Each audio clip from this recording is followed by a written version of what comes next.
नमस्कार दोस्तों, कैसे हैं आप सभी लोग?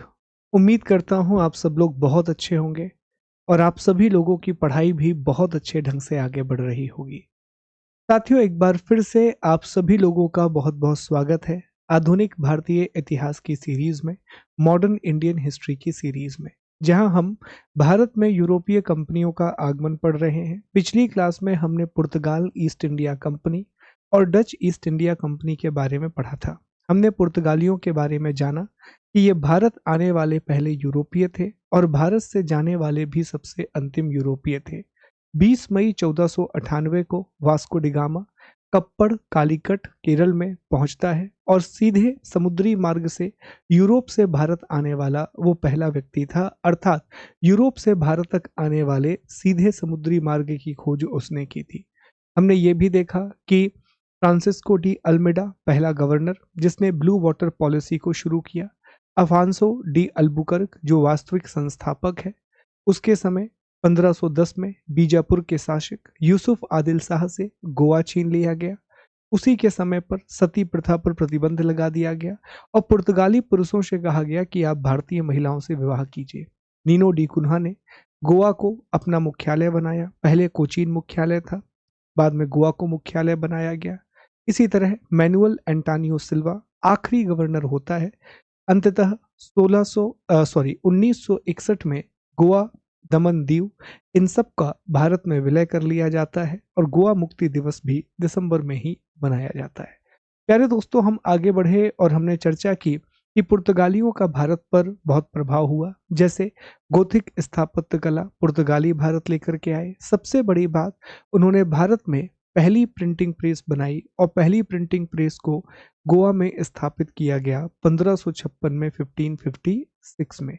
वो भारत में कई तरह की नई फसलें लेकर के आए, जिसमें मिर्च बड़ी महत्वपूर्ण है। मिर्च है, टमाटर है, पपीता है, अनानास है, ये सारी चीजें वो लेकर के आए। याद रखिएगा, कॉफी पुर्तगाली भारत लेकर के नहीं आए थे। कॉफी बाबा बुदान नाम के एक सूफी संत भारत लेकर के आए थे और चिकमंगलूर कर्नाटक में उन्होंने कॉफी के 7 पौधों का रोपण किया था और आज भी कर्नाटक में बाबा बुदान की पहाड़ियां स्थित हैं। डच ईस्ट इंडिया कंपनी की स्थापना 1602 में होती है। डच मतलब हॉलैंड के निवासी। ये 1605 में भारत पहुंचते हैं। भारत आने के बाद मसूलीपट्टनम में इन्होंने अपना पहला कारखाना बनाया, जबकि पुलिकट को इन्होंने अपना हेडक्वार्टर बनाया था। आगे हमने देखा कि डच ईस्ट इंडिया कंपनी धीरे धीरे भारत में विस्तार करती है, धीरे धीरे इंडिया में एक्सपेंड करती है। लेकिन 1641 में त्रावणकोर रियासत के राजा मार्तंड वर्मा के साथ डच ईस्ट इंडिया कंपनी का युद्ध होता है, जो कि कन्याकुमारी तमिलनाडु के पास कोलाचेल नाम की जगह पर होता है। इसलिए 1441 में हुए इस युद्ध को कोलाचेल का युद्ध या बैटल ऑफ कोलाचेल भी कहा जाता है, जिसमें मार्तंड वर्मा ने डचों की सेना को हरा दिया था और डचों के गवर्नर उस समय डी लेनोनॉय थे, तो हरा दिया गया। फिर 1759 में बैटल ऑफ बेदरा अर्थात बेदरा की लड़ाई होती है। बेदरा की लड़ाई में अंग्रेजों ने डचों को हरा दिया और इस तरह Dutch east India company Bharat से समाप्त हो जाती है। याद रखिएगा कि बैटल ऑफ बेदरा पश्चिम बंगाल में लड़ा गया, चिंसुरा के पास एक जगह है वहीं पर। ठीक है। पुर्तगाली धार्मिक रूप से बहुत असहिष्णु थे। उन्होंने हुगली को लूटमार का केंद्र बना लिया था, जबरन धर्मांतरण कराते थे। ये सब पुर्तगालियों के पतन के कारण थे। डचों का पतन इसलिए हुआ कि उनका हमेशा से ज्यादा ध्यान इंडोनेशिया पर था। उन्होंने एशिया का मुख्यालय भी इंडोनेशिया में बनाया था। इंडोनेशिया में जकार्ता में बटाविया नाम की जगह को उन्होंने अपना हेडक्वार्टर बनाया था। पुर्तगालियों का महत्व यह रहा कि उन्होंने मालाबार तट और मसाला व्यापार पर ध्यान केंद्रित किया। डचों का महत्व यह रहा कि उन्होंने वस्त्र व्यापार और कोरोमंडल तट पर व्यापार किया, विशेष तौर पर नागपट्टनम। ठीक है, जो डच जहां से वस्त्र ले जाते थे, टेक्सटाइल को एक्सपोर्ट किया करते थे। तो ये सारी बातें हमने कल की क्लास में पढ़ी हैं। उम्मीद है कि सारी बातें क्लियर होंगी। बहुत अच्छे तरीके से क्विज भी आपने लगाया होगा। देखो, क्विज जो है ना प्यारे दोस्तों, आप लोग पूछते हैं कि कहाँ है, तो जो हमारा पेड बैच चल रहा है ना जीके जीएस का, जहाँ पे सारे विषय चल रहे हैं, वहां पर क्विज होता है। सिर्फ उन विद्यार्थियों के लिए भी है जो हमारे बैच में है, तो आप लोग भी बैचेस में एनरोल कर सकते हैं। जा सकते हैं, हमारी एप्लीकेशन है शुभम गुप्ता एकेडमी, वहाँ पे आप सर्च भी कर सकते हैं। हमारा टेलीग्राम चैनल है शुभम गुप्ता PDF, वहाँ से भी आप उसकी जानकारी ले सकते हैं। ठीक है जी। चलिए, तो अब हम आगे बढ़ेंगे और चर्चा करेंगे ब्रिटिश ईस्ट इंडिया कंपनी के बारे में। आज थोड़ा सा ना छोटी क्लास होगी, रीज़न ये है कि स्वास्थ्य बिल्कुल भी ठीक नहीं है प्यारे दोस्तों, तो जितना हमसे हो पाएगा हम कोशिश करेंगे कि उतना अधिक से अधिक हम कवर कर सकें। तो आज हमें ब्रिटिश ईस्ट इंडिया कंपनी के बारे में बात करनी है, और ब्रिटिश ईस्ट इंडिया कंपनी जो है ये भारत में सबसे सफल कंपनी थी। 31 दिसंबर 1600 में ब्रिटिश ईस्ट इंडिया कंपनी की स्थापना हुई और 1874 में ब्रिटिश ईस्ट इंडिया कंपनी को समाप्त कर दिया गया। लेकिन जितनी भी यूरोपीय कंपनियां भारत आईं, उन सभी यूरोपीय कंपनियों में ब्रिटिश ईस्ट इंडिया कंपनी सबसे सफल कंपनी थी। British East India company was the most successful company. तो इसी के बारे में हम पढ़ेंगे। हमें क्या क्या पढ़ना है, तो सबसे पहले हम कंपनी की स्थापना के बारे में पढ़ेंगे कि कंपनी का एस्टेब्लिशमेंट कैसे हुआ, इसके प्रमुख व्यापारिक केंद्र कौन कौन से थे, इसके इम्पोर्टेंट ट्रेडिंग सेंटर कौन से थे, फिर दक्षिण भारत में कौन कौन से अभियान किए गए, साउथ इंडिया में कौन कौन से कैंपेन किए गए, उत्तर भारत में कैसे विस्तार किया, नॉर्थ इंडिया में कैसे एक्सपेंशन किया, इन सब के बारे में हम जानेंगे। इन सभी बातों का अध्ययन हम आज की क्लास में करेंगे। ठीक है, कोशिश यही होगी कि आज ही हम ब्रिटिश ईस्ट इंडिया कंपनी और डेनिश ईस्ट इंडिया कंपनी दोनों को ही कंप्लीट कर दें, और कल हम कर्नाटक युद्ध और फ्रांसीसी ईस्ट इंडिया कंपनी के बारे में पढ़ के ये पूरा एक चैप्टर कंप्लीट करें। ठीक है, चलो तो समझते हैं, बहुत ध्यान से समझिएगा, एक एक करके पहले बेसिक समझ लेते हैं और फिर हर चीज आपको PPT में समझा दी जाएगी। तो पहले हमें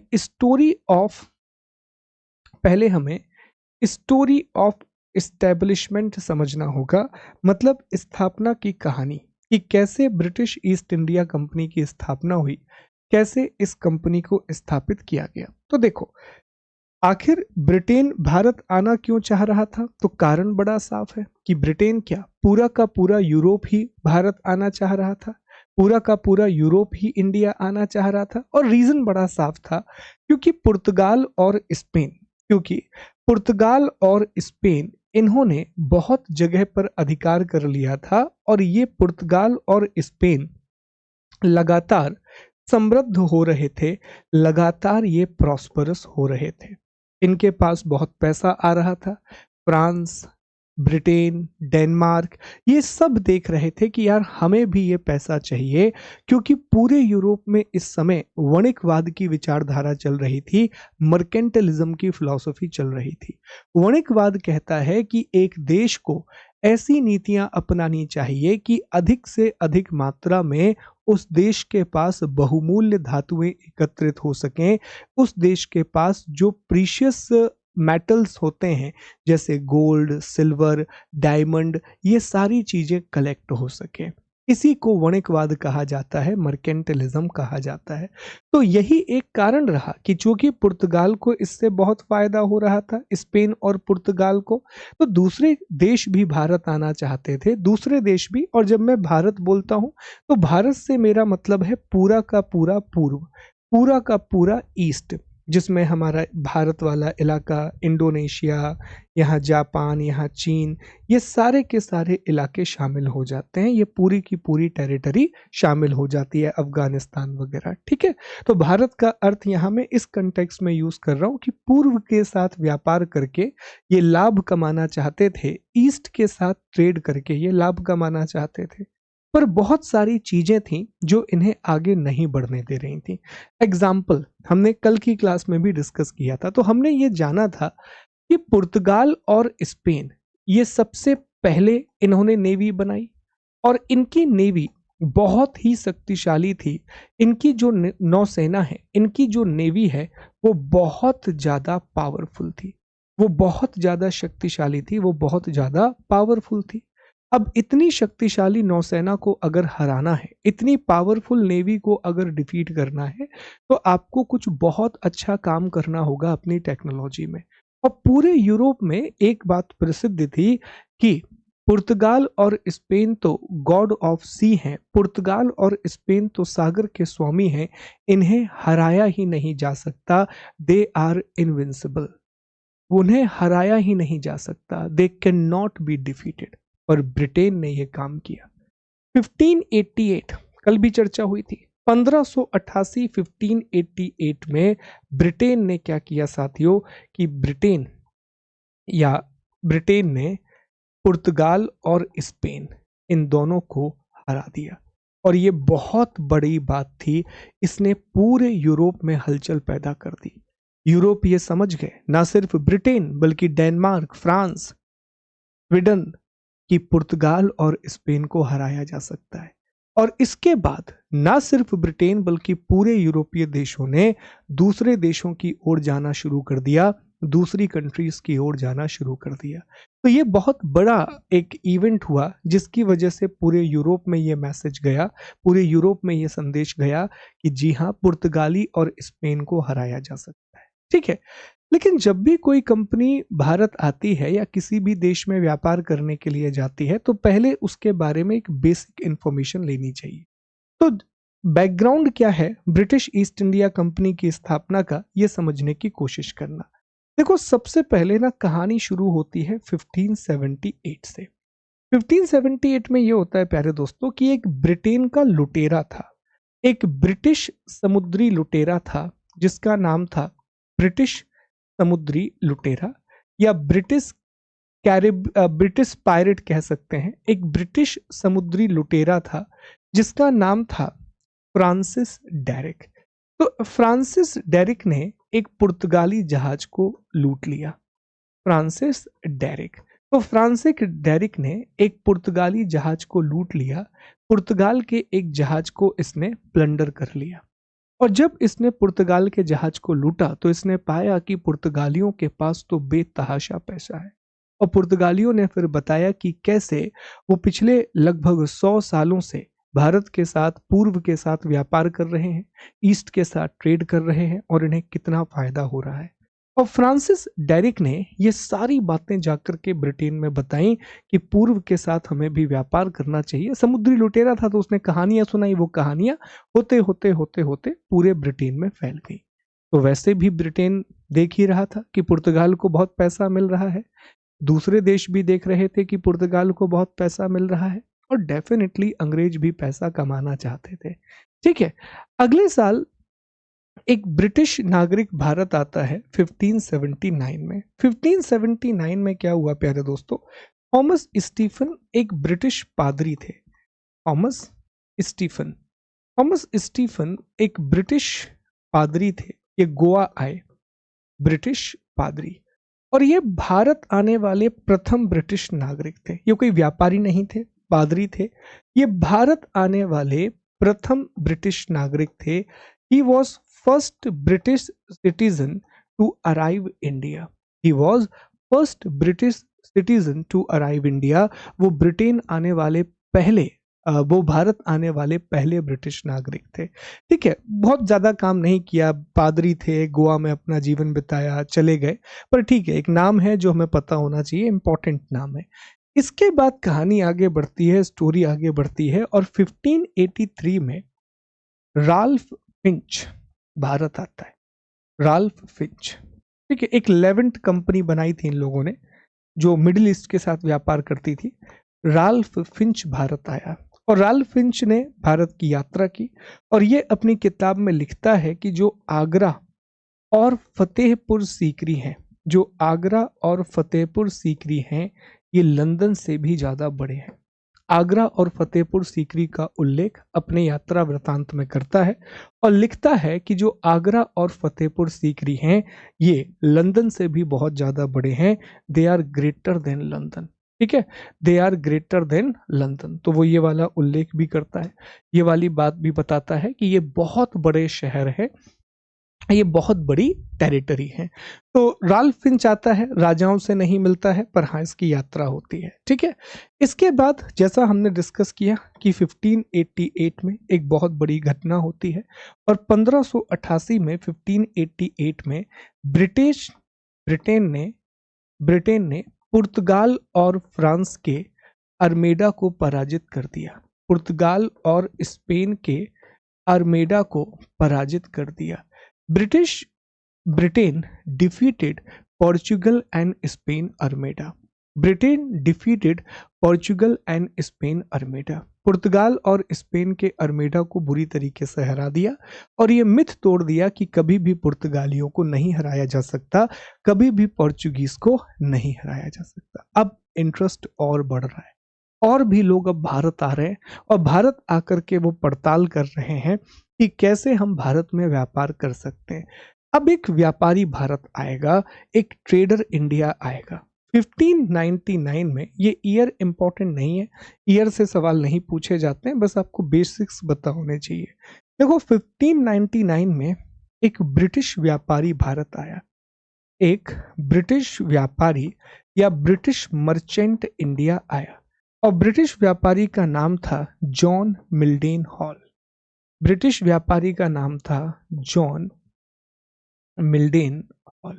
तो जॉन मिल्डेन हॉल नाम का एक ब्रिटिश व्यापारी भारत आता है और ना सिर्फ ये भारत आया बल्कि इसने आगरा में अकबर से मुलाकात भी की और ये पहला अंग्रेज है जो कि मुगल बादशाह से मिल रहा है।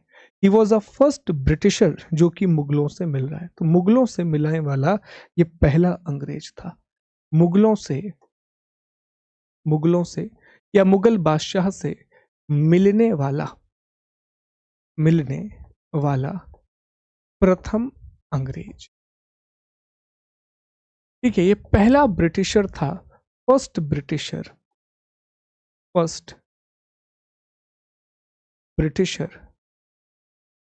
टू मीट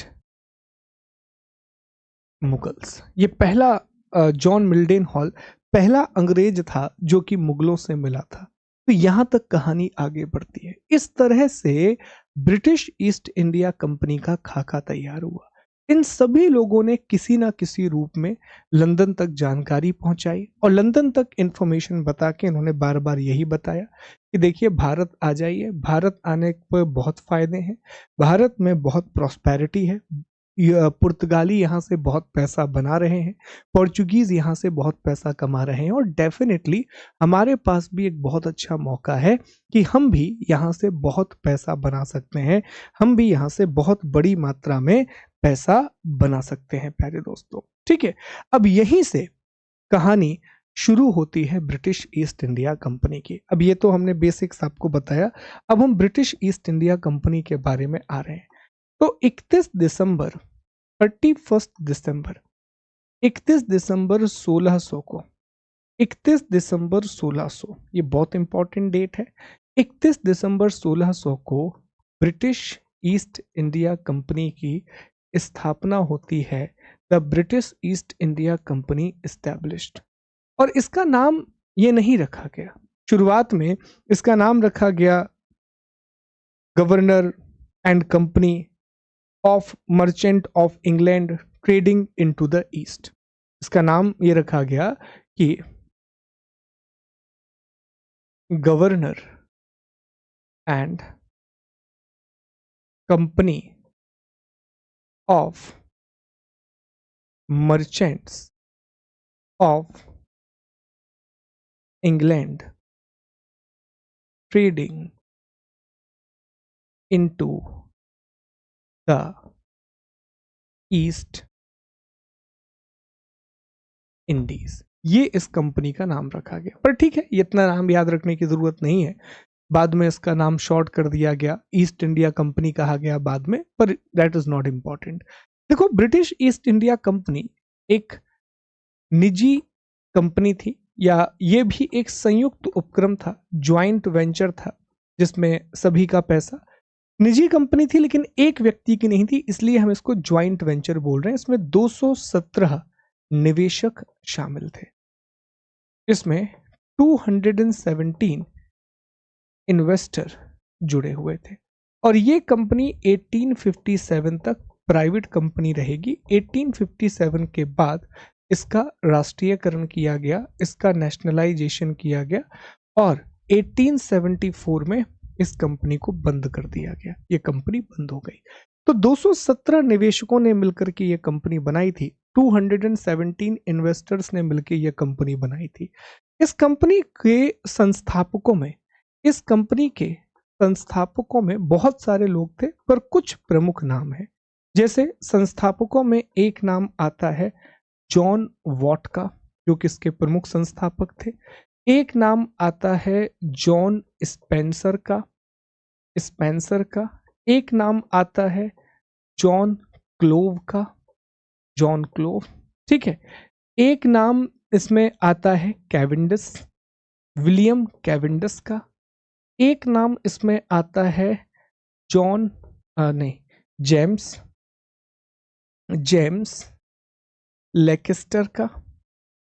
और भी बहुत सारे लोग थे, William Cavendish, James Lancaster, John Watt, John Spencer, John Clove, ऐसे बहुत सारे लोग थे। इंटरेस्टिंग बात यह थी कि इसके संस्थापकों में अधिकांश लोगों का नाम जॉन था। इसके संस्थापकों में अधिकांश लोगों के नाम के आगे जॉन लगा हुआ था। यही कारण है कि ब्रिटिश ईस्ट इंडिया कंपनी को द जॉन कंपनी भी कहा जाता है। तो यह सवाल पूछा गया है साथियों, ठीक है, यह सवाल पूछा गया है। तो ब्रिटिश ईस्ट इंडिया कंपनी को द जॉन कंपनी भी कहा जाता है क्योंकि इसके अधिकांश संस्थापकों में, निवेशकों में नाम जॉन नाम कॉमन था। ठीक है। तो 31 दिसंबर 1600 को John Watt, William Cavendish, James Lancaster, John Spencer, इन सभी ने और 217 निवेशकों ने मिलकर के ब्रिटिश ईस्ट इंडिया कंपनी की स्थापना की, जिसका नाम था governor and companies of merchants of London trading into the east Indies, ये नाम रखा गया।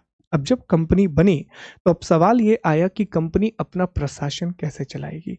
तो इसके लिए एक गवर्नर को अपॉइंट करना था। गवर्नर एक प्रकार का सीईओ था। तो थॉमस स्मिथ, ये सवाल पूछा जाता है, थॉमस स्मिथ कंपनी के पहले गवर्नर थे, याद रखिएगा। और थॉमस स्मिथ रिपोर्ट करते थे सबसे बड़ी अथॉरिटी जो कंपनी का प्रशासन संभालती थी, जो कंपनी के एडमिनिस्ट्रेशन को देखती थी, वो था कोर्ट ऑफ डायरेक्टर, जिसमें 24 निदेशक हुआ करते थे, अर्थात 24 डायरेक्टर्स हुआ करते थे। आज की भाषा में हम इसे बोर्ड मीटिंग बोलते हैं। देखो, आज भी जो बड़ी बड़ी कंपनियां होती हैं ना, जिसमें बहुत सारे इन्वेस्टर होते हैं, ये सारे डिसीजंस अपने आप से नहीं लेते हैं, इनका भी बोर्ड मेंबर्स होते हैं। बोर्ड मेंबर में वो लोग होते हैं जो कंपनी में निवेशक होते हैं, जो कंपनी में इन्वेस्टर्स होते हैं, प्यारे दोस्तों। तो यही बोर्ड मेंबर थे। तो इसमें 24 निदेशक थे, 24 इसमें बोर्ड मेंबर थे। 24 निदेशक या 24 बोर्ड मेंबर्स इसमें थे, और यही बोर्ड मेंबर मिलकर के कंपनी को चलाया करते थे। यही बोर्ड मेंबर मिलकर के पूरे कंपनी का प्रशासन चलाया करते थे। ठीक है। तो ये बेसिक्स है जो आपको पता होना चाहिए। This is very very important. ठीक। अब एक सवाल ये पूछ लिया जाता है कि जब ब्रिटिश ईस्ट इंडिया कंपनी की स्थापना हुई तो इस समय ब्रिटेन में किसका शासन था? तो इस समय ब्रिटेन में महारानी एलिजाबेथ का शासन था। महारानी एलिजाबेथ का शासन था। तो ये भी एक बहुत कॉमन क्वेश्चन है कि ब्रिटिश ईस्ट इंडिया कंपनी की जब स्थापना हुई, जब ब्रिटिश ईस्ट इंडिया कंपनी को बनाया गया, तो उस समय ब्रिटेन में किसका शासन था? तो उस समय ब्रिटेन में महारानी एलिजाबेथ का शासन था। The queen Elizabeth was ruling the Britain. तो ये तो हो गई जी बहुत ही बेसिक सी बातें, बहुत ही बुनियादी सी बातें। अब हमें यह समझना है कि कंपनी बन गई, कंपनी के पास इंफॉर्मेशन भी है, और कंपनी बनाई ही गई थी सिर्फ एक उद्देश्य के साथ कि हमें पूर्व के साथ व्यापार करना है। हमें पूर्व के साथ व्यापार करना है, मतलब हमें India, China, Afghanistan, Sri Lanka, Indonesia, Japan, इन सब के साथ व्यापार करना है। ठीक है, इन सब के साथ ट्रेड करना है। कंपनी का उद्देश्य ही था कि हमें दक्षिण पूर्व के साथ व्यापार करना है, साउथ ईस्ट एशिया और ईस्ट के साथ ट्रेड करना है। अब कंपनी तो बन गई। अब सवाल था कि कंपनी भारत कैसे आएगी, इंडिया कैसे आएगी। अब आगमन की तैयारी करते हैं। कंपनी का भारत आगमन, कंपनी का भारत आगमन, arrival in India, arrival in India, कि आखिर ये कंपनी भारत कैसे आएगी, अराइवल इन इंडिया। अब हमें इसके बारे में बात करनी है।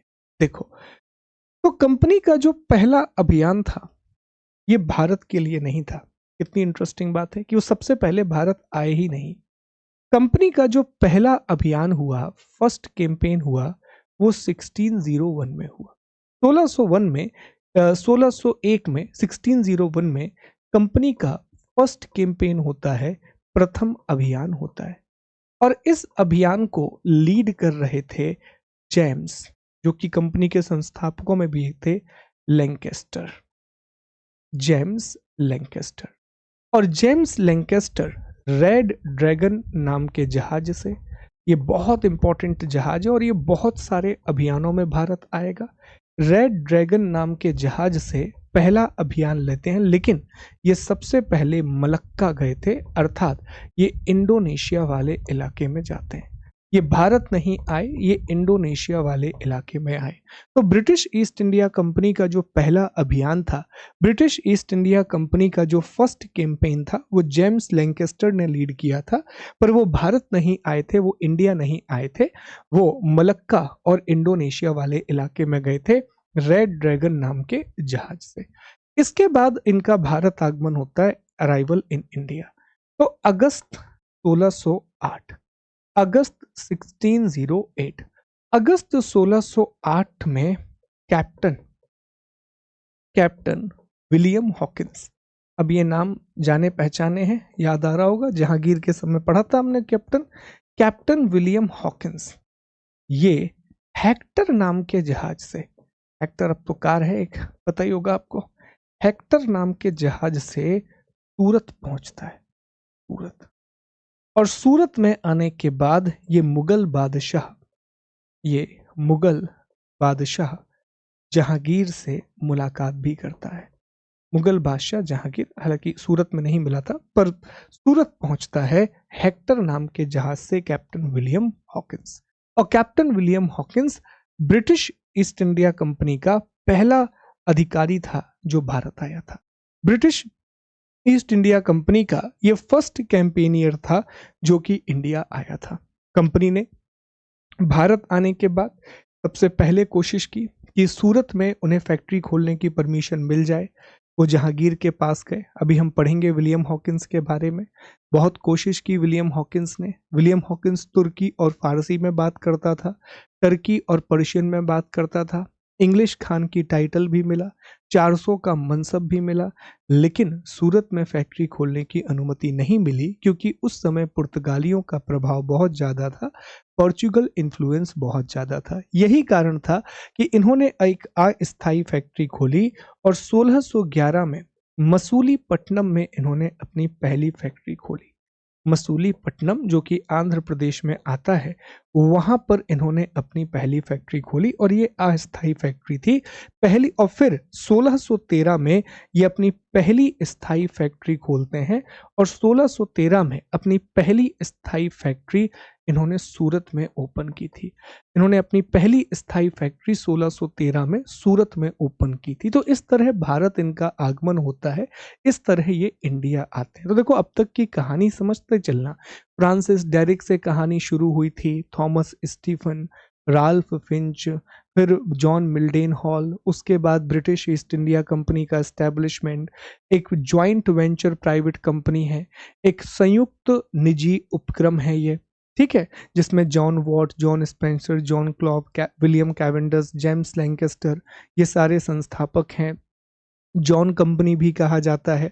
1874 में कंपनी बंद हो जाती है, 1857 में कंपनी का राष्ट्रीयकरण किया जाता है। मतलब ब्रिटिश ईस्ट इंडिया कंपनी पर ब्रिटेन की सरकार का अधिकार हो गया था 1857 के बाद, गवर्नमेंट ऑफ इंडिया एक्ट 1858 के तहत। पहले गवर्नर का नाम थॉमस स्मिथ था, 24 लोग मिलकर के प्रशासन चलाया करते थे, ठीक है। पहला अभियान जेम्स लैंकेस्टर लेकर के गए, लेकिन वो भारत नहीं मलक्का गए। अगस्त 1608 में विलियम हॉकिंस हेक्टर नाम के जहाज से भारत आता है और ये ब्रिटिश ईस्ट इंडिया कंपनी का पहला अधिकारी था। इसने पूरी कोशिश की कि इसको सूरत में फैक्ट्री खोलने की परमिशन मिल जाए, पर ये परमिशन नहीं मिली। तो फिर 1611 में मसूलीपट्टनम में इन्होंने अपनी पहली फैक्ट्री को स्थापित किया था। हालांकि वो फैक्ट्री अस्थायी थी। चलिए, अब ये कहानियां तो हो गई, यहां तक की स्टोरी उम्मीद करता हूं कि आपको समझ में आ रही होगी। अब एक और इंटरेस्टिंग सी कहानी है, एक बहुत ही इंटरेस्टिंग कहानी, इसको समझने की कोशिश कीजिएगा कि ये क्या कहानी है। देखो, एक शब्द अब मैं प्रयोग करने वाला हूं और ये शब्द होता है एकाधिकार। पहले इस शब्द को समझ लेते हैं। इंग्लिश में ये होता है मोनोपोली। इंग्लिश में ये वर्ड होता है मोनोपोली अर्थात एकाधिकार।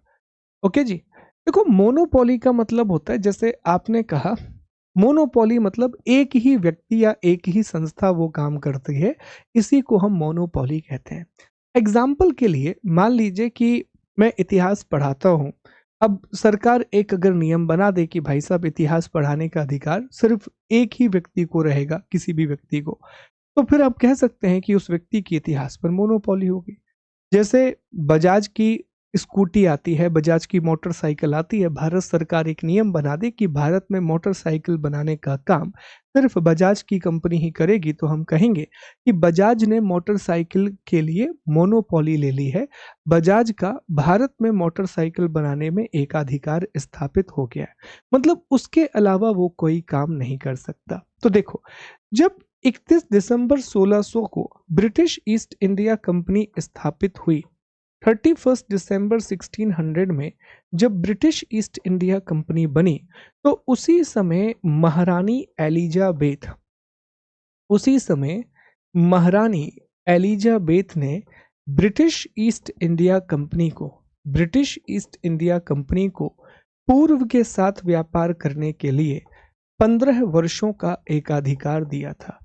पूर्व के साथ व्यापार करने के लिए 15 वर्षों का एकाधिकार दिया था। ईस्ट के साथ ट्रेड करने के लिए 15 ईयर का मोनोपोली दिया था। ठीक है, इसका मतलब बड़ा क्लियर था। और ये सिर्फ व्यापारिक एकाधिकार नहीं था, प्रशासन करने का भी एकाधिकार था कि आप अपने हिसाब से वहां जाकर के काम कर सकते हो। इसका मतलब बड़ा साफ था कि 1601 से लेकर के 1615 तक ब्रिटिश ईस्ट इंडिया कंपनी के अलावा कोई भी दूसरी कंपनी या कोई भी व्यक्ति भारत से व्यापार नहीं करेगा या पूर्व में व्यापार नहीं करेगा। ईस्ट में ब्रिटेन की, मैं पूरे यूरोप पे तो कंट्रोल है नहीं, पर उन्होंने नियम यह बनाया कि ब्रिटेन की सिर्फ एकमात्र कंपनी ही पूर्व के साथ व्यापार करेगी और वो होगी British East India company. The only company of Britain that will trade with the Eastern Eastern world, which means Asia, only East India Company, British East India Company। उसके अलावा इंग्लैंड की ना कोई कंपनी, इंग्लैंड का no कोई भी नागरिक व्यापार नहीं कर सकता, ट्रेड नहीं कर सकता। ये नियम बनाया गया। ठीक है प्यारे दोस्तों, ये रूल बनाया गया महारानी एलिजाबेथ ने। अब इसके बाद 1609 में यहां पर नए राजा बनते हैं और इनका नाम था महाराजा जेम्स प्रथम। महाराजा जेम्स प्रथम, इन्होंने एक नया रूल बनाया। इन्होंने 1609 में कहा कि हम ये मोनोपोली का राइट अर्थात एकाधिकार का जो प्रोविजन है, ये अनंत काल के लिए बढ़ा रहे हैं। ये हम इनडेफिनिट पीरियड के लिए बढ़ा रहे हैं। खत्म कहानी। पहले ब्रिटिश ईस्ट इंडिया कंपनी को लग रहा था कि ऐसा ना हो कि 1605 में दूसरी कंपनियां आने लगे और वैसे ही हम दूसरी, देखो अब कितना मुश्किल हो जाता ना कि ब्रिटिश ईस्ट इंडिया कंपनी पुर्तगालियों से लड़ रही है, ब्रिटिश ईस्ट इंडिया कंपनी डचों से लड़ रही है, आने वाले समय में वो फ्रांसीसियों से भी लड़ने वाली है। और इसी बीच में पता पड़ा कि ब्रिटेन की दूसरी कंपनी भी भारत आ गई व्यापार करने के लिए, तो अब उससे भी लड़ना है, तो बहुत मुश्किल हो जाता। यही कारण था कि उन्हें एकाधिकार दिया गया, मोनोपोली दी गई। जेम्स प्रथम ने यह नियम बनाया कि अब ये जो एकाधिकार है, पूर्व के साथ व्यापार करने का जो एकाधिकार है, ईस्ट के साथ ट्रेड करने की जो मोनोपोली है, ये हम इनडेफिनिट पीरियड के लिए बढ़ा रहे हैं, ये हम अनंत काल के लिए बढ़ा रहे हैं। अब कोई भी उस पर रोक टोक नहीं होगी। अब जब तक रहना है तब तक रहने दो, कोई दिक्कत की बात नहीं है। हम ये अनंत काल के लिए बढ़ा रहे हैं, हम ये इनडेफिनिट पीरियड के लिए बढ़ा रहे हैं। ये नियम बना दिया गया। ये रूल बना दिया गया है प्यारे दोस्तों। ठीक है, तो अब ये हमेशा के लिए बढ़ गई। लेकिन जैसे जैसे ईस्ट इंडिया कंपनी आगे बढ़ी तो ब्रिटिश ईस्ट इंडिया कंपनी को अब लाभ होने लगा था। अब ब्रिटिश ईस्ट इंडिया कंपनी को प्रॉफिट होने लगा था, और होगा भी सही। पुर्तगालियों को इन्होंने खत्म कर दिया था। भारत में बहुत बढ़िया तरीके से ये व्यापार कर रहे थे, बहुत अच्छे तरीके से ये ट्रेड कर रहे थे, तो लाभ बहुत होने लगा। अब वही पुराना कंसेप्ट जो हम बार बार रिकॉल करते हैं, यार अगर आपकी तरक्की होगी तो शुरुआत में पड़ोसी को थोड़ा बहुत अच्छा लगेगा, लेकिन एट द एंड वो आपसे जलन भी करने लगेगा, जेलस भी होने लगेगा, और वो भी ये सोचने लगेगा कि यार हम कैसे लाभ अर्जित कर सकते हैं, हम कैसे प्रॉफिट को गेन कर सकते हैं, राइट? वो भी ये सोचने लगेगा। तो अब ब्रिटेन के दूसरी जो लोग थे, अब ब्रिटेन में जो दूसरी कंपनियां थी और दूसरे अमीर लोग थे, वहां भी रिच होंगे, है ना, बहुत से रिच लोग होंगे, ये संसद पर दबाव बनाने लगे, ब्रिटिश पार्लियामेंट पर दबाव बनाने लगे कि भाई साहब हमको भी व्यापार करना है, हमें भी ट्रेड करना है, हम मूर्ख थोड़ी ना है कि सिर्फ एक व्यक्ति ही पूरा का पूरा जो आइसक्रीम है उसको लूटे ले रहा है, हमें तो कुछ मिल ही नहीं रहा है साथियों। ठीक है, तो इसी क्रम में ना ब्रिटेन की संसद ने, ब्रिटिश पार्लियामेंट ने 1694 में सभी को व्यापार करने की अनुमति दे दी, सभी को, कि अब ब्रिटेन का कोई भी नागरिक और कोई भी कंपनी भारत या पूर्व के साथ व्यापार कर सकती है। कहने का मतलब यह है कि मोनोपोली को खत्म कर दिया गया, इस मोनोपोली को खत्म कर दिया गया, मोनोपोली का दी एंड कर दिया गया। ठीक है, दी एंड कर दिया गया इस मोनोपोली का। और इसी समय 94 में एक नई कंपनी बनती है, English trading company in the east. तो 94 में देखो, मैं यहां लिख रहा हूं, ब्रिटेन में एक नई कंपनी बनती है, ब्रिटेन में एक नई कंपनी बनती है, एक नई कंपनी का निर्माण होता है, और इस कंपनी का नाम था English trading company into the east. ये एक नई कंपनी बनती है और ये भारत आ गए। अब भारत जब ये आए, इंडिया जब ये आए, तो इन्होंने औरंगजेब से मुलाकात भी की, इनके गवर्नरों ने, आए होंगे गवर्नर, औरंगजेब से मुलाकात की और कहा कि हमें व्यापार करने की अनुमति दीजिए, तो अनुमति मिली भी। पर बहुत जल्दी ब्रिटिश पार्लियामेंट को यह समझ में आ गया कि हमने बहुत बड़ी गलती कर दी है, हमारी कंपनी इस्टेब्लिश हो ही नहीं पाई थी और हमने दूसरी कंपनियों को भारत भेज दिया।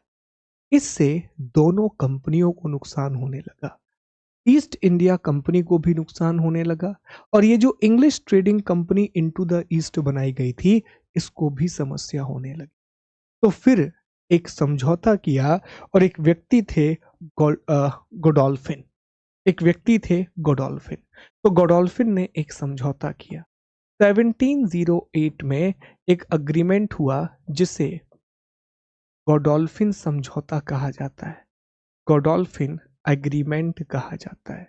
और इसमें ब्रिटिश ईस्ट इंडिया कंपनी और इंग्लिश ट्रेडिंग कंपनी, इन दोनों को मर्ज कर दिया गया, और एक बार फिर से ब्रिटिश ईस्ट इंडिया कंपनी को मोनोपोली दे दी गई, और ये मोनोपोली 1833 तक चलती रही, 1833 तक चलती रही। तो बीच में एक छोटा सा ये फेज भी आया जब मोनोपोली को खत्म किया गया, एक दूसरी कंपनी भी आई, उसने भी व्यापार किया, पर बहुत जल्दी ब्रिटेन को ये समझ में आ गया कि यार ये तो सही नहीं है, इससे तो नुकसान ही एट द एंड होने वाला है।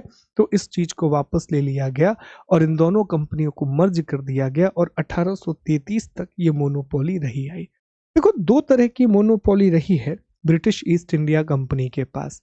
एक थी व्यापारिक एकाधिकार, जो 1833 तक चलता रहा, जो 1833 तक चलता रहा। और एक था प्रशासनिक एकाधिकार, मतलब वो भारत में प्रशासन भी करते थे, वो इंडिया में एडमिनिस्ट्रेशन भी करते थे, जो 1857 तक चलता रहा। तो 1857 तक भारत पर ब्रिटिश ईस्ट इंडिया कंपनी व्यापार भी करती रही और भारत में प्रशासन भी संभालती रही। 1857 में जब भारत में क्रांति हुई, इंडिया में रेवोल्यूशन हुआ, उस समय ब्रिटिश ईस्ट इंडिया कंपनी से प्रशासनिक एकाधिकार ले लिए गए। ब्रिटिश ईस्ट इंडिया कंपनी का राष्ट्रीयकरण, नेशनलाइजेशन कर दिया गया और भारत का शासन सीधे सीधे ब्रिटिश क्राउन के अंडर में कर दिया गया। डायरेक्टली ब्रिटिश क्राउन को इंडिया का गवर्नेंस सौंप दिया गया। तो ये पूरी की पूरी की स्टोरी है। इस तरह इस कंपनी का निर्माण होता है, ये फॉर्मेशन की कहानी है। उम्मीद है कि ये स्टोरी आपको बेसिक समझ में आए होंगे, ब्रीफ समझ में आए होंगे। यहाँ सब कुछ लिखा हुआ है। आइए एक बार हम पीपीटी से सारी चीजों को देख लेते हैं। देखिए, तो लिखा है कि फ्रांसिस ड्यूरिक 1578 में इसने पुर्तगाली जहाज़ों को लूट लिया था और वहाँ से इसे जानकारी मिली थी। थॉमस स्टीफन ये पादरी के रूप में भारत आने वाले पहले अंग्रेजी नागरिक थे। फिर रॉल्फ फिंच, इन्होंने कहा कि फतेहपुर सीकरी और आगरा लंदन से भी ज़्यादा बड़े हैं। 1588 में अंग्रेजों ने हरा दिया था पुर्तगालियों की और स्पेन की नौसेना को। जॉन मिल्डेनहॉफ ये स्थल मार्ग से लैंड रूट से भारत आया था, फारस होते हुए। 31 दिसंबर 1600 को ब्रिटिश ईस्ट इंडिया कंपनी बनती है। 217 पार्टनर हैं। जेम्स लैंकेस्टर आता है रेड ड्रैगन जहाज से मलक्का और सुमात्रा के पास। ठीक है, कंपनी की स्थापना 31 दिसंबर को हुई। जॉन वॉर्ड थॉमस स्मिथ पहले गवर्नर थे। ठीक है, थॉमस स्मिथ पहले गवर्नर थे। निजी कंपनी थी। ये सारी चीजें हमें दिखाई देती हैं। देखो, जब कंपनी बनी, ये कल भी पहले भी हम बता चुके हैं, दोबारा रिपीट कर दे रहा हूं कि जब ब्रिटिश ईस्ट इंडिया कंपनी बनी तो उस समय भारत में अकबर का शासन था और जब British East India company Bharat आई तो उस समय फिर जहांगीर का शासन शुरू हो चुका था, जहांगीर का रूल शुरू हो चुका था। तो ये बातें आपको याद रखनी है, ये इंपॉर्टेंट बातें। ठीक है जी, चलिए। उम्मीद है कि यहाँ तक हर एक पॉइंट बहुत अच्छे से समझ में आया होगा, सारी बातें बढ़िया तरीके से समझ आई होंगी। एक बार ये देख लीजिए, फिर हम अगले हिस्से पर आते हैं प्यारे दोस्तों। चलिए, तो अब हम अगले भाग पर आते हैं, नेक्स्ट पार्ट पर बात करते हैं।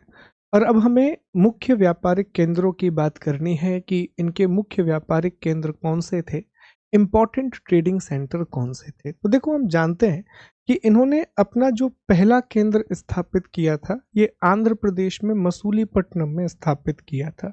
ये इनका पहला केंद्र था। 1611 में इन्होंने अपनी पहली अस्थायी फैक्ट्री बनाई थी, जो कि आंध्र प्रदेश के मसूलीपट्टनम में स्थापित की गई थी। और प्रमुख केंद्रों की हम बात करें तो इन्होंने अपना पहला स्थायी केंद्र जो बनाया वो 1613 में गुजरात में सूरत में बनाया था। फिर ये धीरे धीरे विस्तार करते चले गए, धीरे धीरे इनका एक्सपेंशन होता चला गया। इन्होंने मद्रास, जो कि इनके दक्षिण भारत का सबसे प्रमुख केंद्र था, साउथ इंडिया का सबसे इम्पोर्टेंट सेंटर था, पहले इन्होंने मद्रास पर अधिकार किया और मद्रास में इन्होंने एक किला बनाया और उस किले का नाम था सेंट जॉर्ज। उस किले का नाम था सेंट जॉर्ज। ये सारे प्रश्न मैच द कॉलम में पूछे जाते हैं। एक तरफ शहरों के नाम, दूसरी तरफ वहां पर बनाए गए किलों के नाम। उन्होंने तमिलनाडु में कुडालोर पर भी अधिकार किया और कुडालोर में उन्होंने सेंट डेविड की स्थापना की। फोर्ट सेंट डेविड उन्होंने बनाया। तो सेंट जॉर्ज मद्रास में बनाया गया और जो सेंट डेविड है वो उन्होंने कुडालोर में बनाया। इसके अलावा साथियों, उन्होंने उड़ीसा के बालासोर में भी एक फैक्ट्री स्थापित की थी। बॉम्बे, जो पश्चिम भारत में उनका प्रमुख केंद्र बना, जो वेस्टर्न इंडिया में उनका प्रमुख केंद्र बना, 1668 में बॉम्बे पर अधिकार ये कर लेते हैं और बॉम्बे का आधुनिकीकरण करते हैं और आगे जाकर के अपना हेडक्वार्टर सूरत से इन्होंने बॉम्बे ट्रांसफर कर दिया था। इसके बाद साथियों, हुगली, बंगाल में इनका बहुत प्रमुख केंद्र रहा।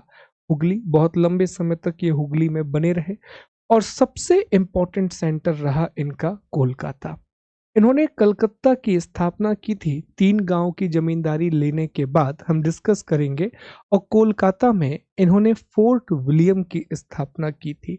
विलियम अंग्रेज राजा का नाम था, एक ब्रिटिश किंग थे विलियम, तो उन्हीं के नाम पर इन्होंने फोर्ट विलियम बनाया था। तो कलकत्ता में फोर्ट विलियम, मद्रास में सेंट जॉर्ज और कुडालोर में सेंट डेविड की स्थापना की थी। कासिम बाजार में भी इनका एक मुख्यालय था। कासिम बाजार में भी इनका एक हेडक्वार्टर था। तो कोलकाता, हुगली, ये बड़े इंपॉर्टेंट इनके हेडक्वार्टर हैं, बहुत प्रमुख इनके हेडक्वार्टर हैं या प्रमुख केंद्र हैं। फिर तो ये पूरे भारत में फैल ही गए थे, पर शुरुआत के समय में इन्होंने अपनी व्यापारिक कोठियां, शुरुआत के समय में इन्होंने अपनी ट्रेडिंग फैक्ट्रीज को मुख्य रूप से इन क्षेत्रों में स्थापित किया था, प्राइमरली इन इलाकों में इस्टेब्लिश किया था प्यारे दोस्तों। ठीक है, चले, तो ये भी हो गया। अब हमें चर्चा इस बारे में करनी होगी कि कैसे इन्होंने भारत में विस्तार किया, कैसे इन्होंने इंडिया में एक्सपेंशन किया। ठीक है, तो इस बारे में हम चर्चा करेंगे प्यारे दोस्तों, लेकिन आज हम इसकी चर्चा नहीं करेंगे। आज थोड़ा मेरा स्वास्थ्य ठीक नहीं है, मैं इसको पढ़ाने वाला था आज की ही क्लास में, पर हम इसकी बात कल की क्लास में कर लेंगे। कल हम कर्नाटक युद्ध थोड़ा सा बड़ा लेक्चर बना लेंगे और इन सभी टॉपिकों के बारे में पढ़ लेंगे। ठीक है, तो अपना ख्याल रखिए, बहुत अच्छे से चीज़ों को पढ़ते रहिए। हमने सेंटर्स पढ़ लिए हैं, हमने आगे की चीज़ों की बात कर ली है, कल हम इसको आगे बढ़ाएंगे। कल हम ये टॉपिक पूरी तरह से कंप्लीट कर देंगे। जय हिंद, जय Bharat, thank you so much.